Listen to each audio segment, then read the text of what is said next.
Boing. Hey, everybody, this is Mick Wienholt, and you are watching the Break It Down Show. I recognize that you've taken some time to set up your studio with your floating shelves and your pictures above it. I want to ask you this because this is a thing that we don't talk about. When I'm doing podcast consulting, I'll say, okay, now your background. Now, the background might be the thing in this image here, or the thing that I can't even get my hands around, where mine is like a New Mexican sky, right, on a highway.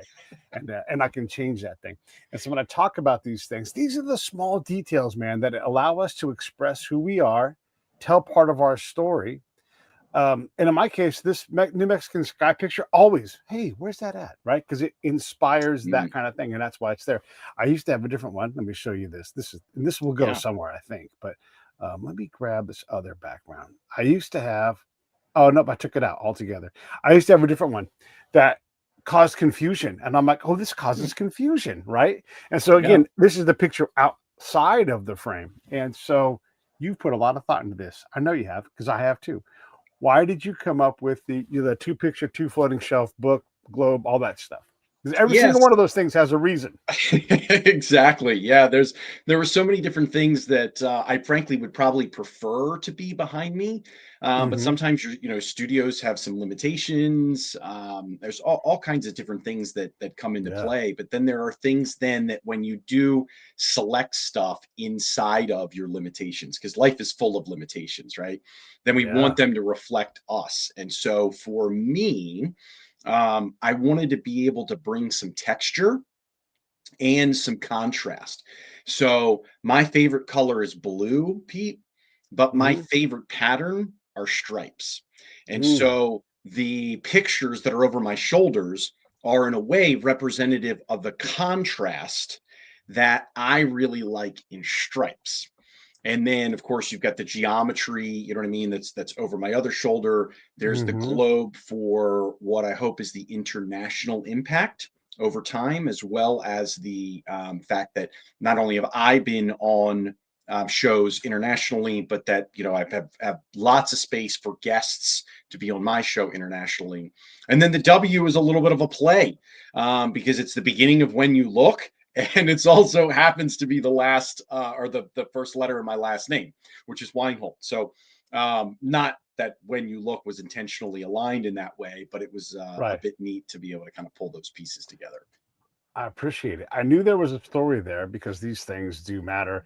Oftentimes, I'll talk about when I'm advising somebody, like, I want to have a show. Like they want to tell me what it's about. I don't care what it's about.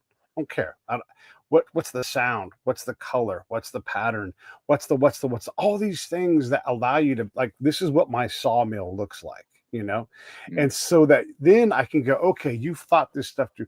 I don't care what you want to talk about, because that's, if you can't get that down yourself, then you're not ready to start, right? And so, always trying to figure out where the work is. And you've obviously thought these things through. Every single one of those things had a reason. Maybe even the shirt today has a reason, right? Like, I put this on because I try to class it up and put a collared shirt on these days.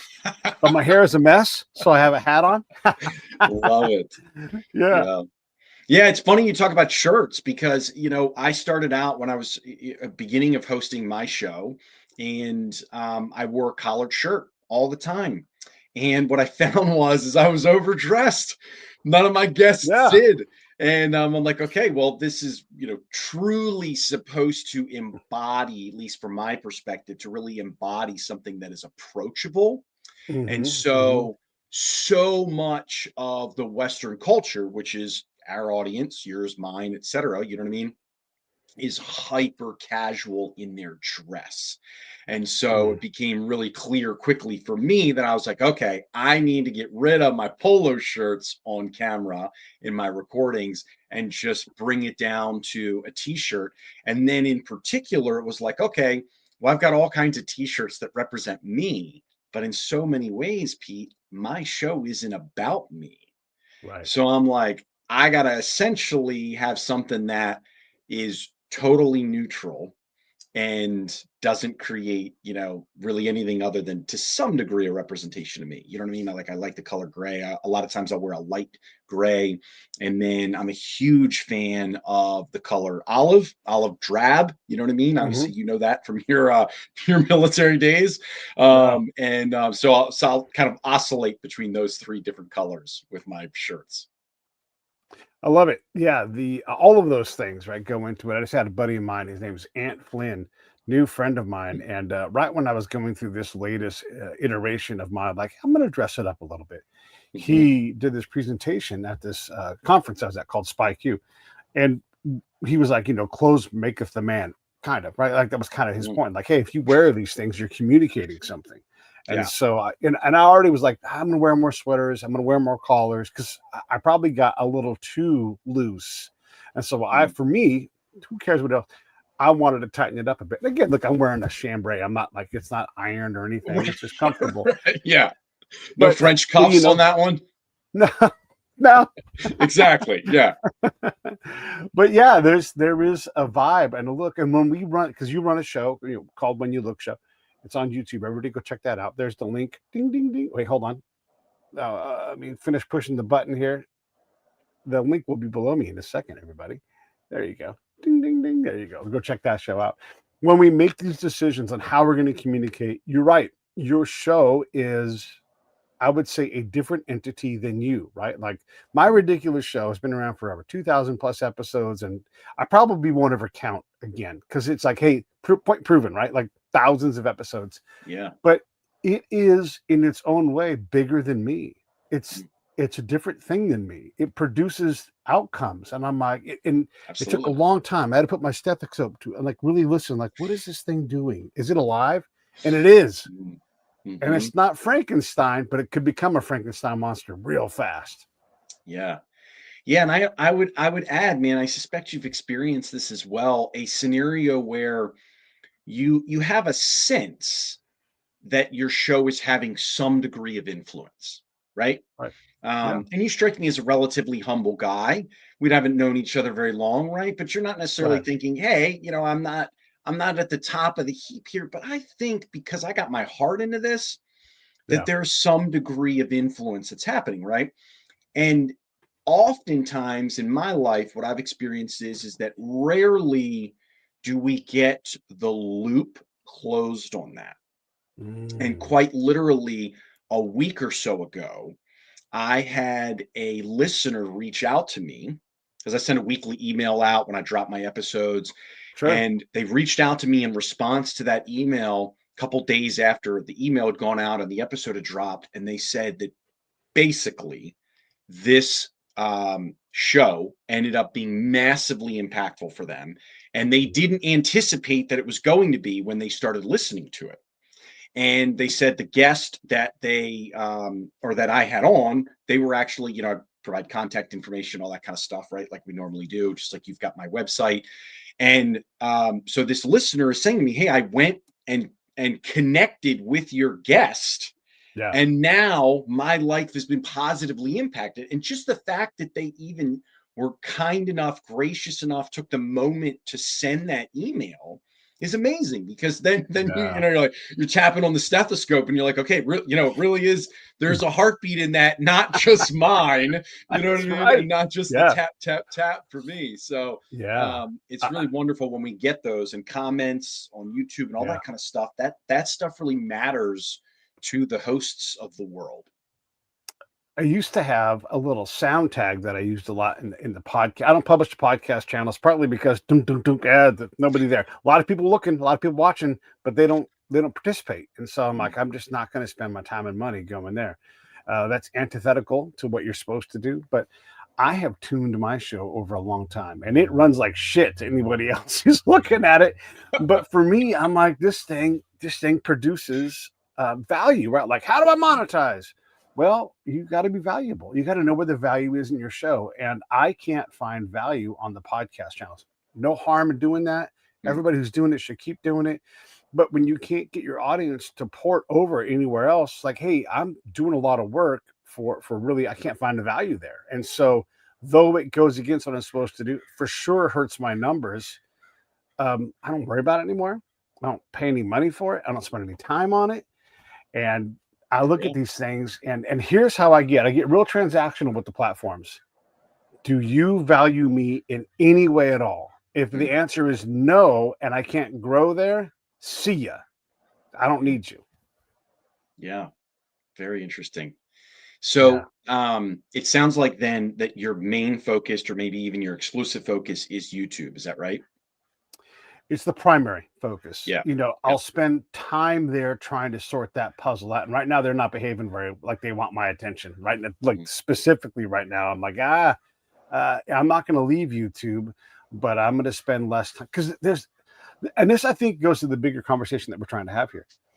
I only have so much time left. I only have so much attention, and I'm not about to die or nothing.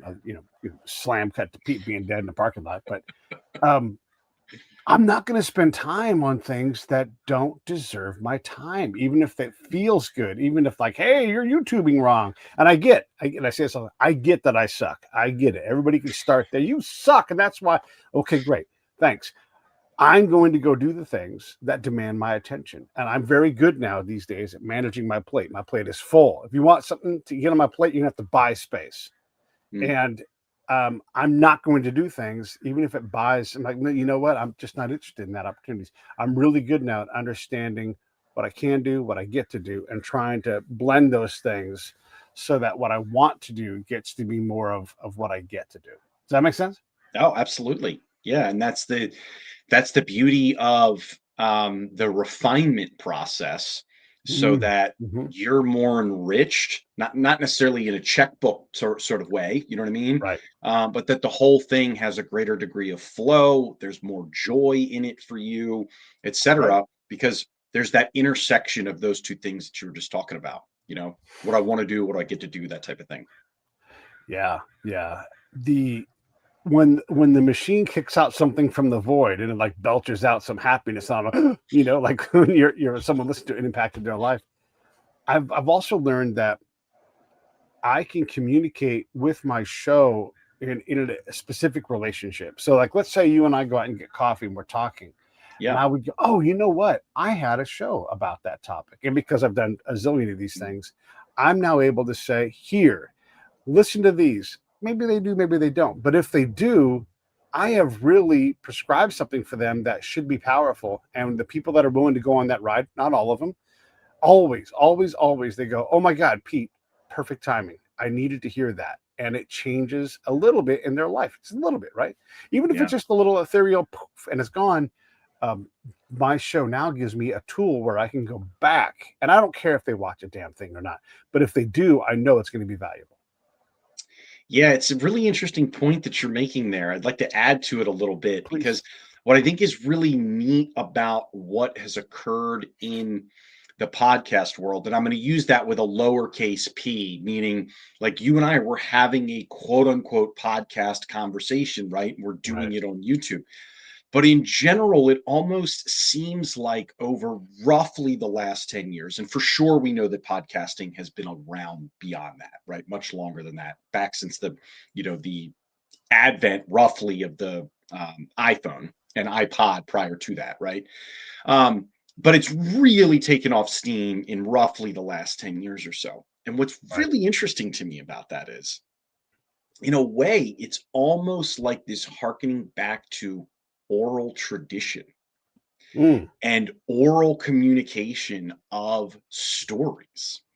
Um, because for so long, post printing press, right, industrial revolution, the West that we've grown up in, we'll call it, over the last 100 years, the dissemination of information has largely been gate kept, and it was mostly publishers that would gatekeep it if it was in print.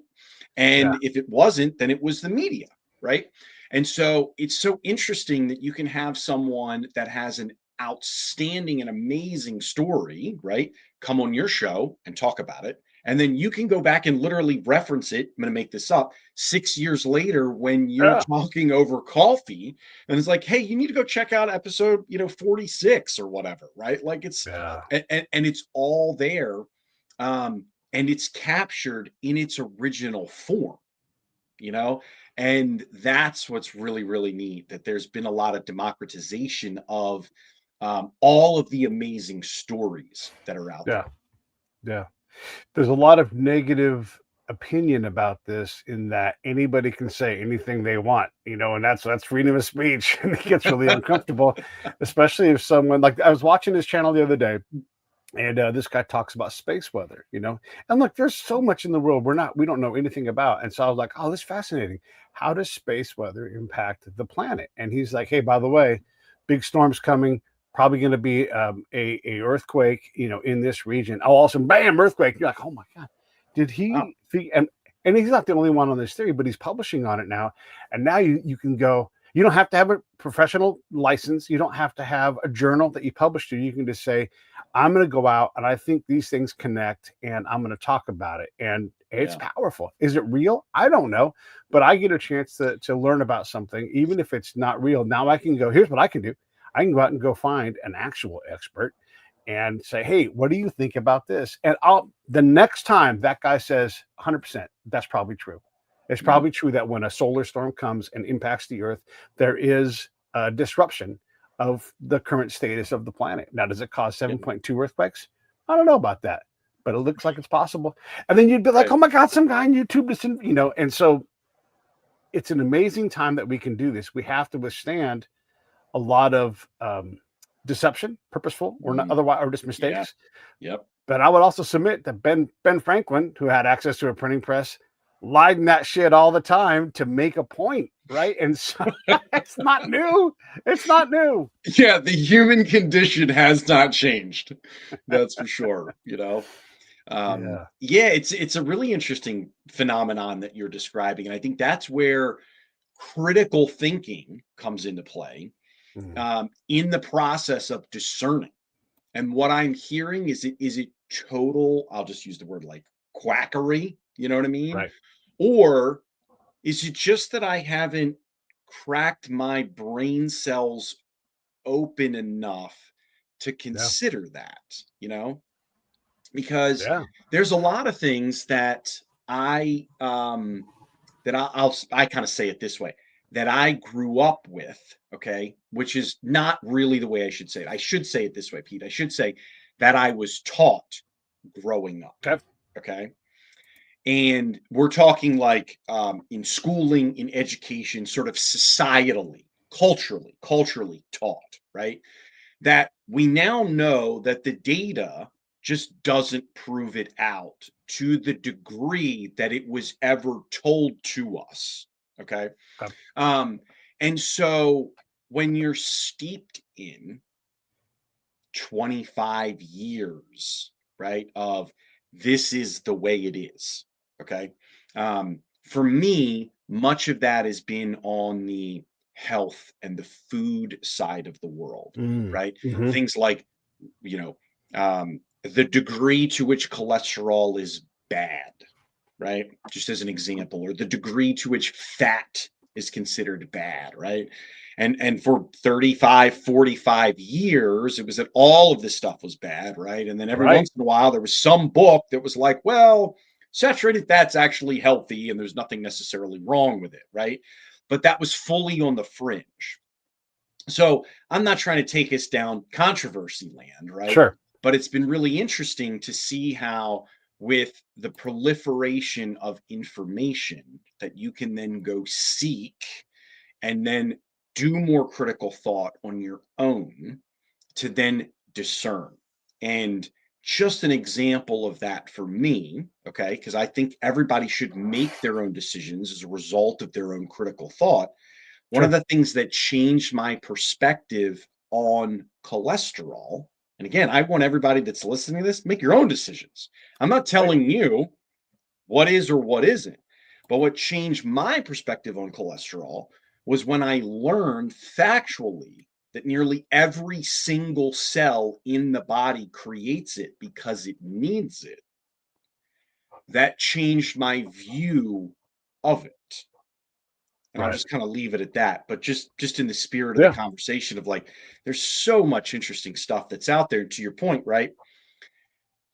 There's a lot of Space weather. non-experts. Let's put it that way, right? Yeah, People with yeah. a mic, you know.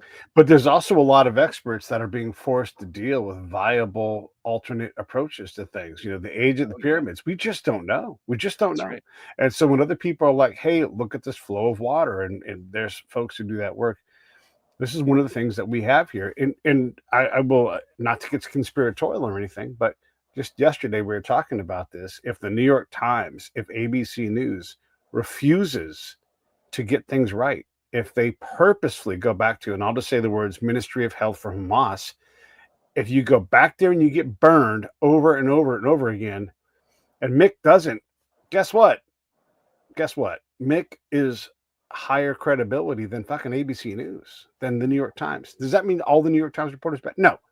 But when you willingly go back to a problematic source and act like it's fine, go back to that source and say, though they've reported falsely in the past or something, and you qualify it, right? But they don't do that. And so we are in an age now where it's possible for Mick and Pete to produce content that is as accurate, if not maybe more, because I am not gonna lie to anybody. I'm gonna be honest. Even if it harms me, I'm gonna be honest. I'm gonna say sorry for things that I got wrong. Hey, I got this wrong. I've Yeah. evolved. We all evolve. That's fine. But when you lie and you sow fear, people have options now. And I think we're seeing that because ABC News, there's a lot of programs on YouTube that way outperform ABC News Night Tonight. And that was at all possible 25 years ago. 100%. Yeah, like truly to your point, not possible, period. Right. And Right. now it's night and day. Yeah. How do you manage that expectation, that requirement? Well, when you say requirement, what do you mean specifically? Well, I guess the better question is, what are your requirements for your show so that you hold your own standard? You don't need an AP style guide. Mm-hmm. But you have to have your own style guide of sorts. Like, how do you know what your standard is? Yeah. Yeah, that's a great question. So the theme of my show in large part are these incredible stories told by ordinary people. And as it relates to the standard that you're talking about, right? The first of which is that the story has to be told firsthand. Okay. I can't tell Pete's story. Okay. Right. That to me, for my particular show, is disingenuous. So it's ordinary people that share their extraordinary story. Okay. And then we serve up the opportunity for both the guest and the listener to have to handle this question, which is, was what you just described, this incredible thing, was it coincidence that it happened or Mm, coincidental, or was it God? Okay.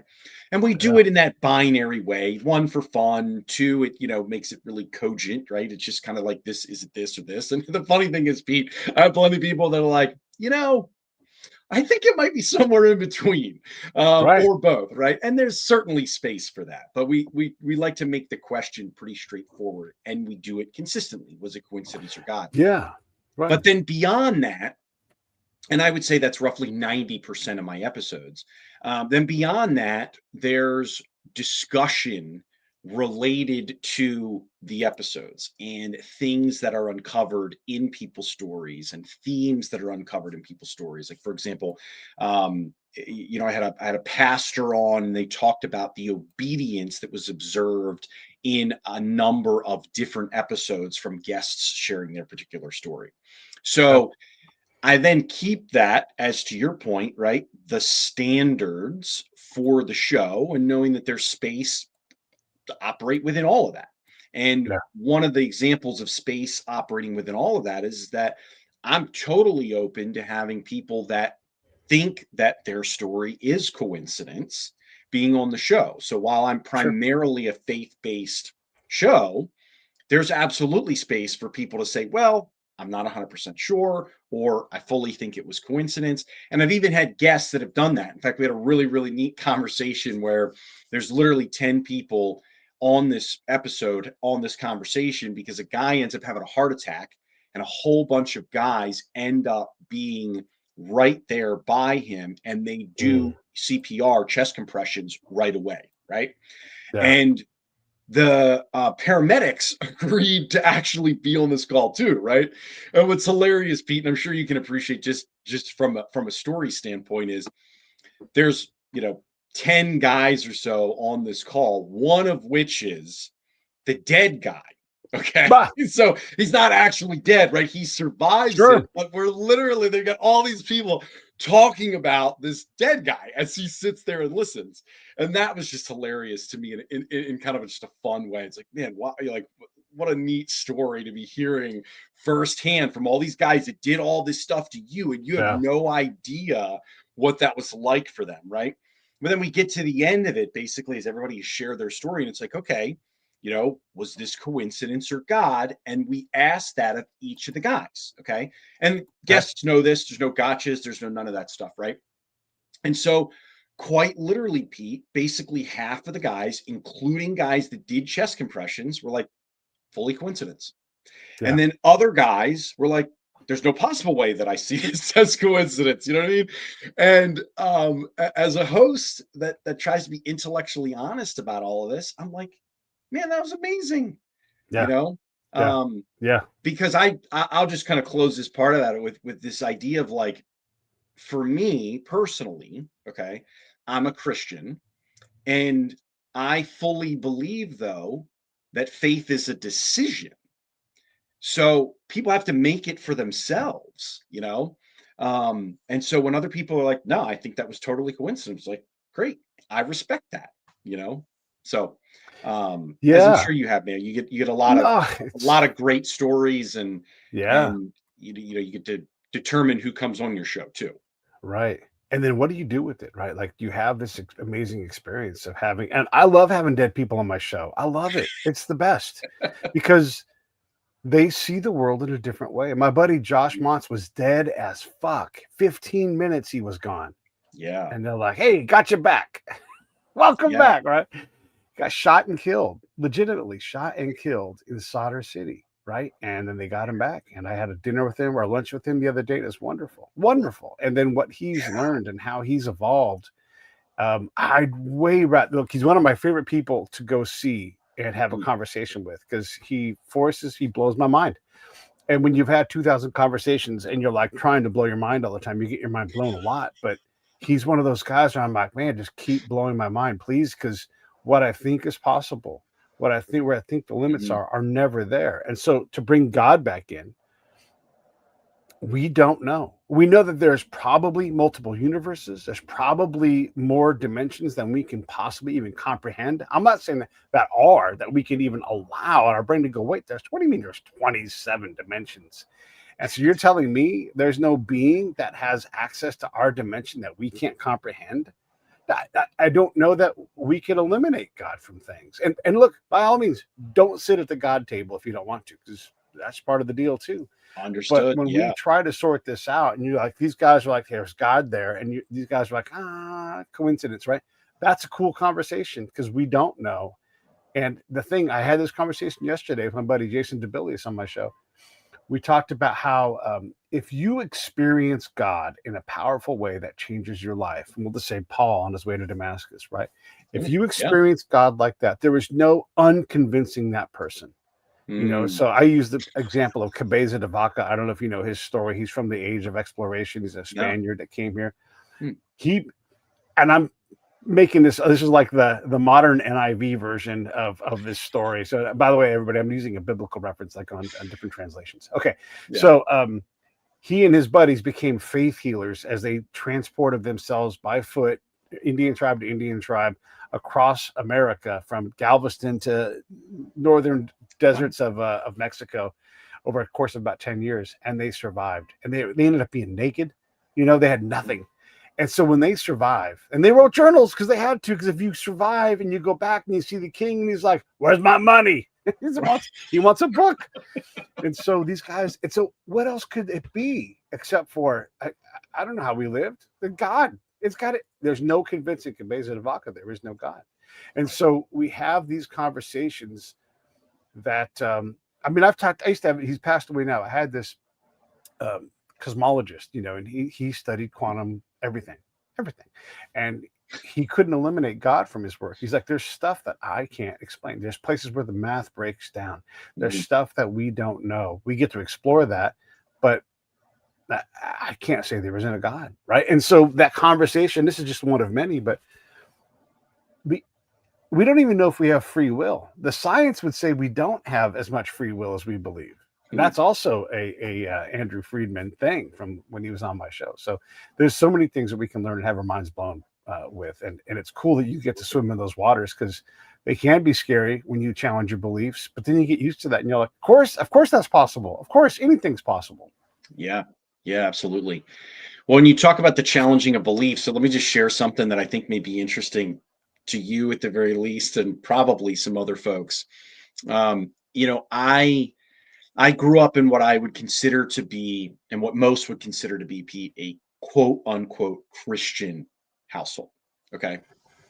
But in my teens, I rebelled hard, and my 20s and my early 30s, actually. Meaning, like, I got to a point, even though I was raised in this quote unquote Christian household, that I wanted absolutely nothing to do basically with God.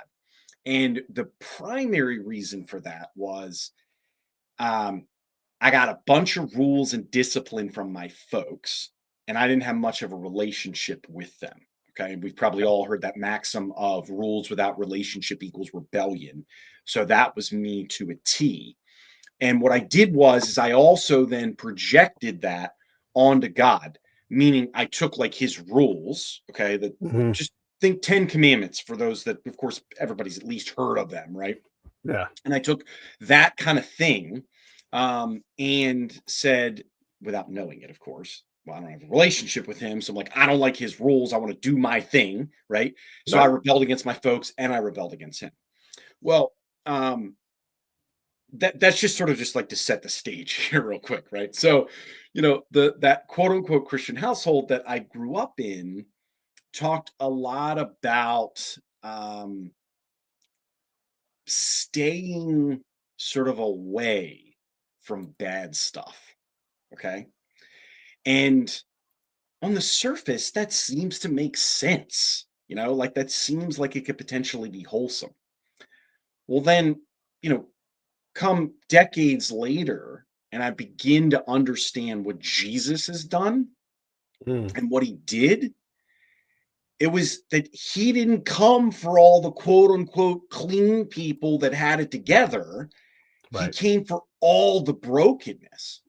And so it was really interesting for me to have to let go and to, like, maybe not even let go, but like kick away, push away, jettison the the initial understanding that I had. You know what I mean?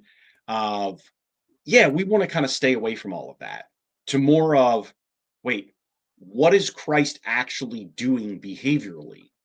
Oh, he's going to all of the dirt. He's going to the sin. He's going to the brokenness.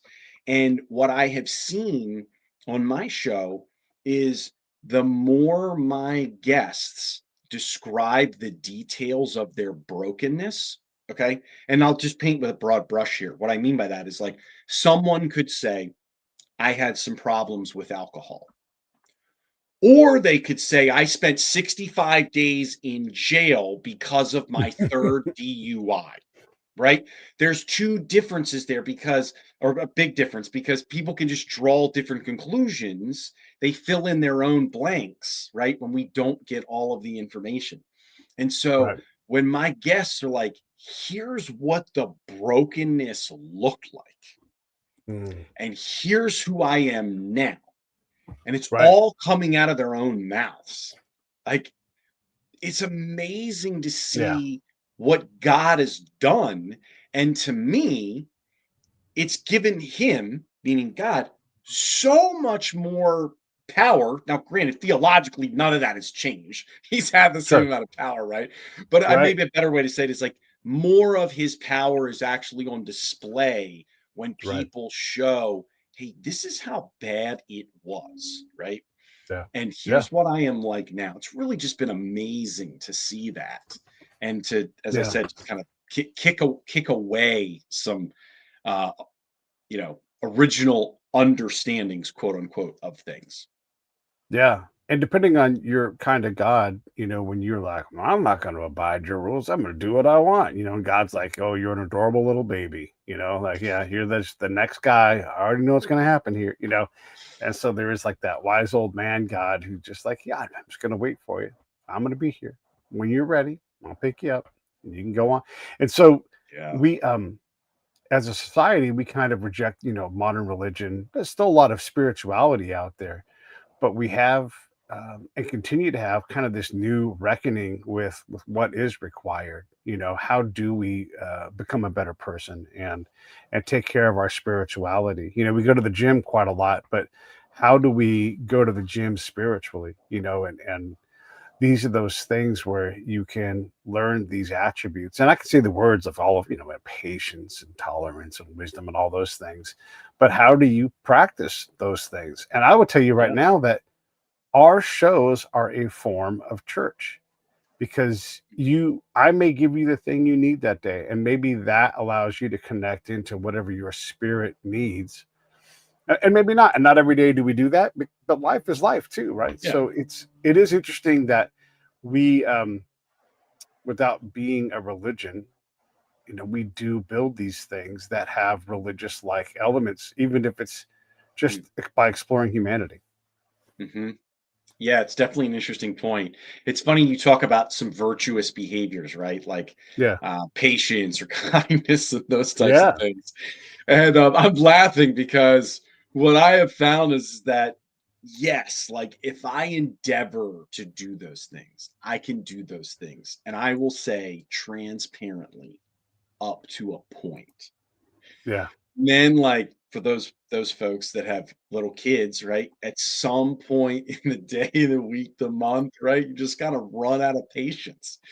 And um, I'm chuckling because it's like, you know, for me, God has been that wise man God, and he's Hmm. always loved me in the process. Like he hasn't run out of patience with me. Thank goodness, truly. Thank Yeah. God him. But, like, I find that when I just try and do it on my own, I really can eventually sometimes it's 5 minutes, sometimes it's 5 years, you know what I mean? But I will Hmm. eventually sort of, like, run out of me and, run out Yeah. of my capacity or capability or whatever it is. And, man, he's taught me some amazing lessons when I've gotten Yeah. to the end of myself, and he's changed my life in that process.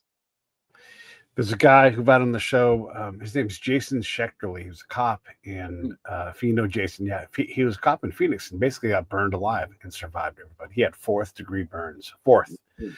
and Wow. so yeah, and lived. And he's like, hey, that God did that, because it's like one of those things where like his on fire police car bumps into the fire truck that happened to be in the intersection. It's like couldn't be closer to an immediate response. And so they got him out, and they thought he was dead. They thought he was dead because he was all the Yeah. way on fire. But Mm, he'll tell you, like, that changed his life in a way that he wasn't a bad dude to begin with, but it unlocked this greatness in him. And so many times mm, I go, then I went blind and I realized the kind of person I could be. And like, if you want to believe this is God, God touches you and like, now is the time for your lesson. Now is the time for you to become this person. My buddy yeah. Phil already was a great, great man, got ALS, and he gave ALS the business for as long as he had it in him, before Mm. he passed away. And so many Gave it times these business. adversities, they unlock something powerful inside of us that allows us to become great. And that's like, God will only give you the challenges that you can withstand, right? And again, like, you don't want to believe in God and all that stuff. There's all these people that do. They're like, this is God. This has given me this superpower where I am Yeah. super this, super that. And I can't tell these stories enough. I don't care. I'm not trying to convert anybody to anything. I just want to illustrate what an incredible life. And they attribute this tragedy to their growth, to God, and everything else. You lost a young child. I did a show at this place called George Mark. I'm going to get emotional talking about this because I always do. And what they do is they do palliative care for the youngest of kids, Mm, infants, newborns, 2 year olds. These kids are not going to make it, and they mm, do respite care for the family. Like, hey, would you like to go on a date tonight? Because your kid yeah. requires 24/7, two people at a time attention. Mhm. Why don't you guys come here? Everything will be fine. And so they do stuff like that. And this is a place full of dead babies, Right. people's lives being torn apart. And it is the most beautiful, loving place you've ever seen. And it's remarkable. And I can't talk about that place enough, because if you are a parent and you have someone young in your life, how come you have to go all the way to California? How come you can't just go, across town to the place that's close to home, so that you can get this help, or so that you can guide your child off to the next realm, whatever that's going to be, in a place that's designed for that, instead of, in an ICU or whatever it is. And so these Right. things seem so horrible. All of these things, being burned alive, losing your sight, all the things, being killed, being my buddy Hal. And I'll see if I can get you on Hal's show. He was murdered by a cartel hitman who stabbed him in the head until he's like, that guy's dead, and left. Right? I consider that dead. You get assassinated by an assassin, and he's satisfied, he leaves, man, you're dead. And so, but Hal survived. Hal survived, and so God's touched his life a couple of times. Super powerful guest, right? But yeah, Wow. it's amazing when you think that this scary thing is going to happen, but a lot of times it's transformational in a way that Mhm. turns that person into a superhero. Yeah, that's transformational. It's a great word. Great Hmm. word. Yeah, yeah. When you come across these stories, how do, sometimes I'm like, how do I even keep my mouth shut? Like I'm like the whole time, because they take the human condition and they just turbocharge it in a way that it's just, again, it's jaw dropping. Yeah. Yeah, I mean, Pete, it's actually one of the things that I prayed about, because I've asked that God would keep giving me really a soft heart to hear them, like for Mm, what they are, because with anything, right, the more we do it, it tends to lose a little bit of its luster. You know what I'm yeah, saying? Whether, just to go back to your talk about the gym, right? Whether that's the bench press or I don't know, the first time you skied yeah, or something, right? sure, Like it's, and so yeah, the stories that people have shared on my show are just absolutely incredible. And yeah, I'm really purposeful about wanting to maintain a soft heart to like hear them for what they are. I mean, episode one for me was one that I heard, and it just really blew me away. In short, it's this couple that ends up getting told by a friend through a dream that the friend had about what house they should buy. Okay. But the friend has no idea that they're looking for a house, and just has this dream, and says, your daughter was holding up a sign that says 6052, and there were other kids in the dream that I didn't recognize. Do you have any idea what crazy, this means? Right? Yeah, crazy. totally crazy. Well, it turns out 6052 is the address, it's the house number for one of the two houses that they were looking at. Okay. That, of course, the other friend has no idea of that, right? Like, you may know your friend is looking for whatever, right? But like, Sure. you don't know the address of a potential new home for No, somebody, right? no, you do And not. then the crazy thing is that that house was many bedrooms bigger than what this family needed. Many bedrooms. Mm. Okay.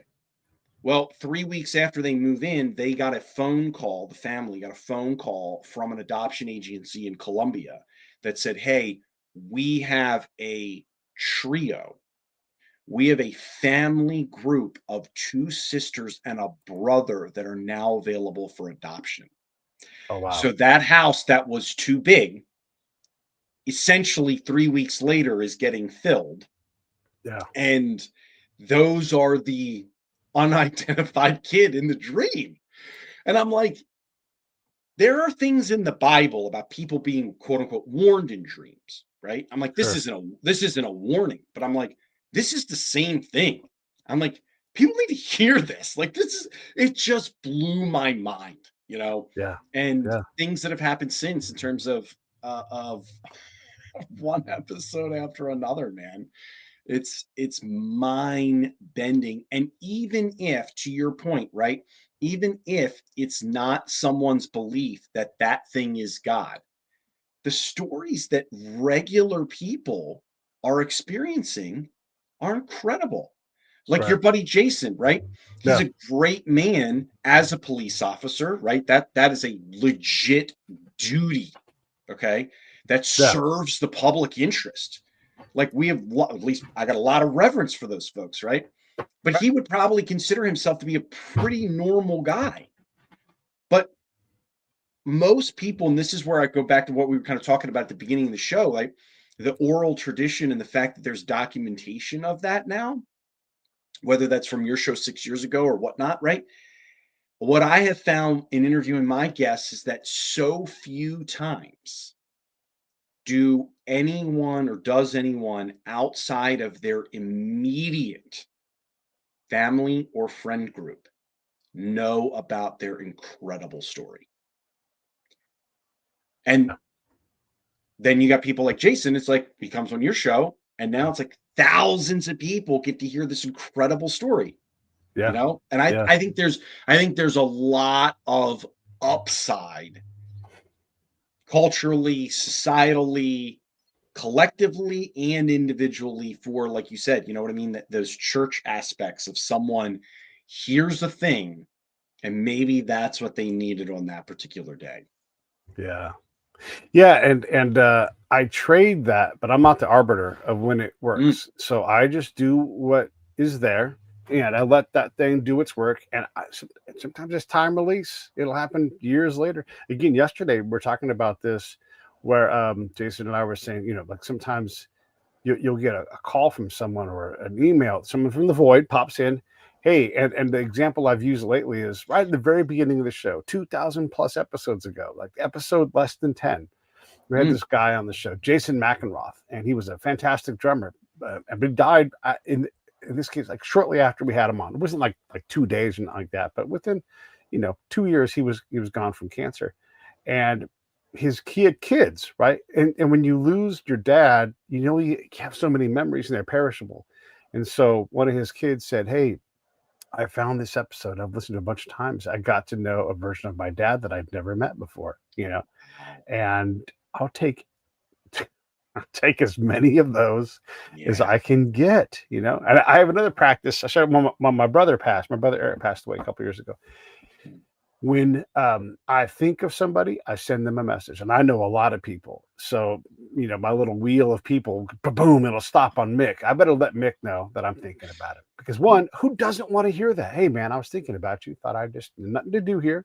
Just want to yep, let you know. Popped into my yep, brain, man, and that practice has been a powerful thing for me personally. I don't care about the outcomes for anybody else. I just know that, like, I believe, and I'm prepared to be wrong about this, that by allowing that signal to go somewhere else, that I get more of those things. Yes, my brain is just, yeah, I get all the objections, but if I can tune that to a way where I am more receptive to messages, Pete believes that more good messages will come, more positive things will happen, and I'm being used as this instrument of just simple touch, you know. yeah. And I don't mind taking the time to send a message to Mick or whoever it's going to be. And again, I'm not bugging anybody, but yeah, man, and I'm hoping that that is something bigger than what I realize it is. And if not, if I spent my life picking up pennies, I got a bunch of pennies, I'll take them.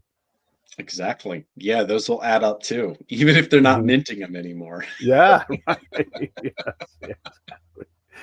Yeah, yeah. What have you picked up from your show? What are the pennies that you never would have expected? Because you've done a bunch of these things as well. So, what have you gained that you never could have predicted, but is fantastically valuable?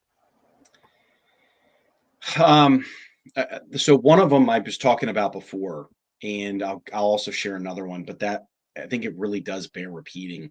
It's been super powerful to me Mm, personally, and I okay. suspect to others as well. But the fact that people are willing to share incredible details of what a lot of the world would say is gross. You know, Mhm.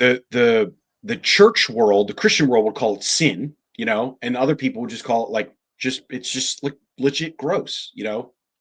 And then they will literally say, yeah, that was truly me. Like, they're not Mm, making it up, and they're definitely not proud of it. And then they're like, and I'm completely different now. And that has just been so powerful to me to see those mm, transformations. It's helped me also to frankly see some of my transformation too, because I couldn't yeah, see it in myself, sort of like the can't see the forest from the trees kind of scenario. Um, because I had a dramatic transformation based upon, and you were alluding to it before, my yeah, son, our firstborn son, was a full-term stillbirth, and that completely changed our lives because it brought us into relationship with Jesus Christ. And so that right. maybe is a story for a different day, right? But like, just hearing other people talk about their experiences has really helped to shine a light on the fact that the more we look at with clarity the junk relative to the new person, the more beautiful the whole thing is, right? Yeah, And that's been really interesting. And then the other big thing is that so many more people have incredible stories than I frankly ever thought possible, Pete. Um, yeah, when I launched my show and we talked about the premise of it, these like ordinary people with these incredible stories, and I'm thinking they gotta be out there, but like, I don't know how many are there. You know what I'm saying? And yeah. it's like they're out there and they're real. And then the last thing that I'll say too is, excuse me, at least on this particular topic, is folks that I've had on my show oftentimes, maybe not often, many times, have a book. And initially, I thought, okay, no problem. We're not really going to spend a lot of time talking about the book, which is good because to me, my show is more about sharing your story as opposed to what my initial perception was. My perception Mm, being that hmm. the story was a bit of a means to an ends for the book.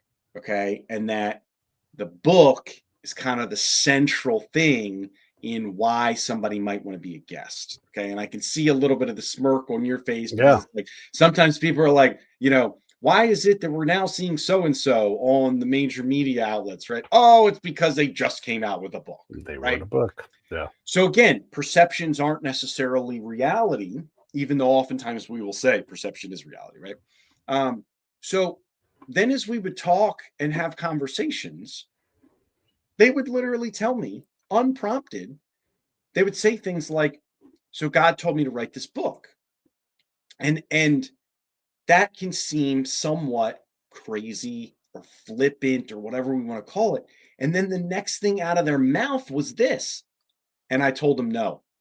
And he yeah. told me again, and I told him Hmm, no. Like some people have hmm. said to me, God told me to write this book, and it was the sixth time that he told me to write it that I finally was like, okay, but you're going to have to give me what goes in the book because I'm an accountant or I'm a musician. I'm not a book Right. writer. I'm not an author. And so it's really, again, Pete, like I'm just trying to like, I think you're an open-minded guy, right? Up until the point where we just literally have our brains fall out. And I feel Right. like I'm kind of similar. Like it's been so interesting to hear real people helping to crack open my brain cells a little bit farther to realize just because I thought something doesn't necessarily mean it's true. Like Yeah. these are people No. that are actually reluctant. I think that's kind of what I'm trying to drive at. They're reluctant authors that just so happen to have a book. They didn't even Yeah. set out to write one, you know. Yeah. So, Yeah. There's a lot of lot of lot people of like neat that. stuff. Yeah. Where people were like, I know this book's not going to sell anywhere, but I had to write it. It wasn't up to me anymore. I got tired of saying no to God or whatever their thing is. Yeah. No, I mean, that Exactly. is a regular thing. And yeah, it's interesting. And these platforms allow us to explore these things, not only like in depth, but broad, right? And so we can take an excursion and close approach the passing of your stillborn son and talk about George Mark and then back over to the main line and then just go and just these are wonderful conversations that just I think have the ability to enrich lives. Certainly has enriched my life, and I take that as a blessing. And I do my best to offload the ore that I get into someone else's cart and be like, hey, here's good things, Exactly. even if it's patience or wisdom or like one of the things I love to do with my show. And again, I'm very fortunate to have it's funny. A lot of people will mock me because you're a podcaster, you're wonderful, like yeah. If you had any idea, like they don't ever do work to understand, like, hey, just skip this guy, like I don't care. And by the way, I'm really successful at this. But Hmm. if one of my friends said, "Oh, I read the best book," and I'm like, "Oh, okay, what was the book?" "Oh, it was book X," and I'm like, "Oh, that's great." I'll go grab that author and I'll say, "Hey, would you come on the show?" And because Yeah. I know, like, pretty confidently when I can book somebody, if that person is willing to do media, of course they'll come do my show. And so then I'll say to my friend, "Hey, that book X, the author, Bob, yeah, he's going to be on the show, and you're going to be a co-host." And then their brain Yeah. goes. Right on. That's And now wonderful. the author gets a super fan in front of them, paying the bills. That super fan gets to meet the person and humanize that person and pays the bills, and the audience gets to see this thing. Maybe they buy some books and everything. I love to blow my friends and my people who've been guests or whatever. If they say a book, believe me, I type it in. How do I put these people together? And one of the things that I've realized the most about my show, and I don't know if this is true for yours, is it is an opportunity machine. It produces some money, but that's not what it's great at. It produces opportunities, which is it's on me to find money or joy or whatever from that. It produces opportunities to do wonderful things for people, even if there's nothing that's ever going to come back from it. It will always be this big moment where they're like, "Oh my God, Pete had me on his show, and I talked to this person that I love, and now I still email with that person." I'll take as many of those. I don't care if there's money in that. And it's just those things that come out where I think, how do I take this wonderful machine that I have and make it adapt to that situation? And sometimes it fails, blows up in my face. I wipe my face off, I get back to work. Yeah, man, that is wonderful. And I think you're really saying, how can I steward this thing Yeah. in a Yeah. way that can benefit more than just me? And I think that's why it works so well over the long period of time, right? To your point, of course, every once in a while, it's a dud, right? Part of life. Yeah. But when our motive and our energy are aligned for goodness, you know what I mean, and benefiting others, man, there's Yeah. so So much good much. that can be had from that. Exactly. Yeah. We've covered a lot of ground. An easy hour as always, but just I'm looking up and I'm like, oh, grab us 57 minutes. So I want to make sure we wrap this up. Let me do a couple of plugs for you. Everybody, go check out Mick's channel. There it is on YouTube. Ding, ding, ding, right down below. And if you can't find that, you surely can find his website. And there it is right there, whenyoulook.com. And all the resources are there, everything you need. And by the way, if you are a Podmatch person, not paid to say this, or you want to be on shows, or you want to put your show, Podmatch is great. It's how we met. Never would have met Mick otherwise. And so the San Filipos are wonderful people. And again, I'm not being paid to say this. If you were in the podcast game, if you were in the guesting game, get on Podmatch. Notice there's no link attached. Just go to Podmatch and just sign up. It'll be worth the money. It's fantastic. Mick, anything you want to say in closing? Anything you want to ask me? I've dominated the conversation. I apologize for that. No, Pete, it's been a real pleasure. I mean that, man. Like you do great work, and it's been wonderful just to chat about real stuff. And I genuinely appreciate the opportunity just to have a conversation with another um, intellectual guy that's willing to look at all kinds of different things, And I think that's Yeah, part of what makes your show so interesting to folks and broadly appealing. I think that's another reason why Rogan does such a broad appeal. It's like, right. let's have conversations about a lot of different things. So I want to thank you for the Oh, fact thanks. that you are doing that, man.